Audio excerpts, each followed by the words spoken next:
Assalamualaikum warahmatullahi wabarakatuh. Kami dari kelompok 9 akan menjelaskan tentang materi kufur. Sebelumnya perkenalkan anggota kelompok kami. Yang pertama ada Aprilia dengan NIM belakang 172, kemudian ada Yulindra Sukma dengan NIM belakang 182, kemudian ada saya sendiri, Salma, dengan NIM belakang 183, dan yang terakhir ada Andita Cesario dengan NIM 190. Langsung saja, yang pertama keimanan seseorang dapat naik turun atau bahkan dapat berada di titik terendah. Salah satu perilaku keimanan seseorang rendah yaitu kufur. Sifat ini terjadi manusia terlalu sombong dalam menyikapi kekuasaan Allah sehingga menentang Allah dan syariat-syariatnya. Manusia bertindak sesuai dengan kuat atau tidaknya fondasi seseorang dalam menjalankan keyakinannya. Kufur merupakan sebuah keniscayaan. Dalam Al-Quran dijelaskan bahwa semua manusia terlahir dengan memiliki potensi beriman dan bertakwa kepada Allah, tetapi kenyataannya sangat sedikit yang beriman. Selanjutnya akan dijelaskan oleh Yulindra. Baik, terima kasih. Akan saya lanjutkan. Kufur adalah orang yang tidak percaya dan ingkar kepada Allah SWT dan Rasul-Nya. Kata kufur memiliki akar kata KFR yang berasal dari kata kufur yang artinya menutup. Next.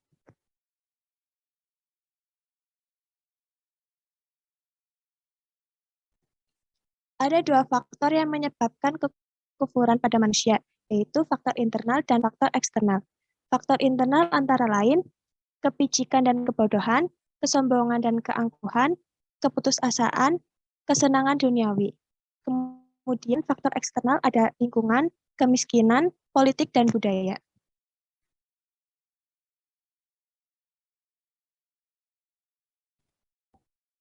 Selanjutnya yaitu secara etimologi, kata kufur memiliki arti tersirat, yaitu seseorang yang bersembunyi atau menutup diri. Sehingga kufur adalah seseorang yang bersembunyi atau menutup diri. Pada zaman sebelum datangnya agama Islam, istilah tersebut sudah digunakan oleh para petani yang sedang menanam benih di ladang, kemudian menutupinya dengan tanah, sehingga istilah kufur bisa diimplikasikan menjadi seseorang yang bersembunyi atau menutup diri.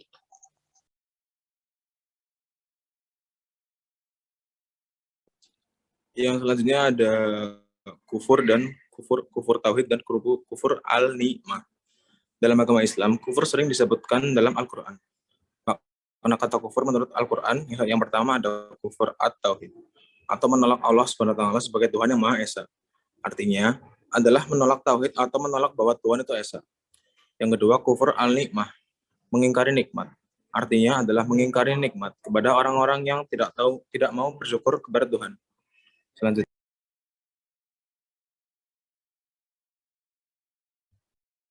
Yang selanjutnya ada jenis-jenis kufur.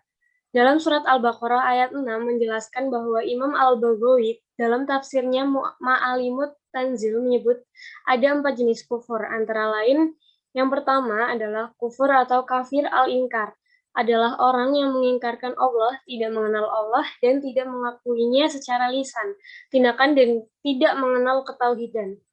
Yang kedua ada kufur atau kafir juhud, adalah orang kafir yang mengenal Allah dalam hati, tetapi tidak mau mengikrarkan melalui lisannya. Yang ketiga ada kufur atau kafir inat atau mu'anadat, adalah kekafiran orang yang mengenal Allah dengan batinnya, mengakuinya secara lisan, tetapi tidak mau menjadikan suatu keyakinan. Yang keempat ada kufur atau kafir nifak, yaitu kekafiran orang yang mengikrarkan Islam secara lisan, tetapi batinnya tidak mengakuinya. Mereka yang masuk dalam kategori kufur ini adalah sebagian dari Yahudi Madinah. Kemudian ada tambahan jenis kufur yang lain, yaitu yang pertama kafir dalam arti syirik, yaitu mempersekutukan Allah. Yang kedua ada kafir al-ni'mah, yaitu kufur kepada nikmat-nikmat Allah. Dan yang terakhir ada kafir al-irtidat atau murtad, artinya keluar dari agama Islam dan kembali kepada kekafiran. Yang selanjutnya, nifak akan dijelaskan oleh Ulin. Selanjutnya ada nifak. Nifak adalah suatu perbuatan antara batinnya dan lahiriahnya berbeda. Secara lahiriah, manusia beragama Islam, tetapi jiwanya tidak beriman. Orang yang melakukan nifak disebut dengan munafik, di mana dia melakukan sesuatu demi agama Islam, tetapi sebenarnya hatinya memiliki tujuan yang berbeda. Next. Menurut Al-Raqib, kata nifak secara etimologi berarti masuk ke dalam lubang. Orang munafik juga disebut dengan al-fasik karena telah keluar dari jalan syariat.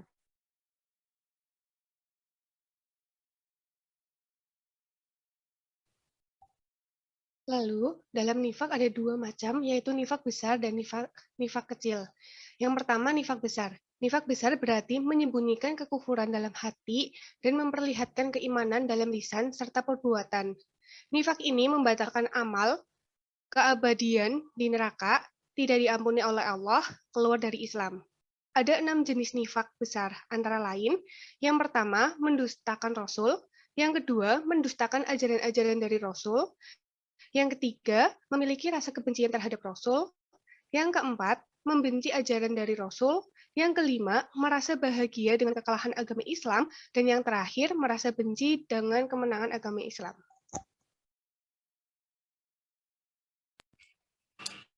Dan selanjutnya ada nifak kecil. Al-Buraikan menjelaskan bahwa nifak kecil berarti perbuatan yang berbeda dengan syariat Islam. Di antaranya, ada berdusta dalam perkataan, yang kedua, tidak menepati janji, yang ketiga, mengkhianati amanah, dan yang keempat, penipuan. Dalam Al-Quran sudah dijelaskan bahwa munafik harus dilawan dan diperangi. Tetapi Allah SWT melakukan pengecualian. Ada munafik yang diperbolehkan oleh Allah, yaitu munafik yang melindungi diri sendiri kepada orang muslim lainnya, yang telah terikat dengan suatu perjanjian, dan suatu munafik yang datang kepada orang muslim yang merasa berat untuk memerangi muslim atau memerangi kaumnya sendiri.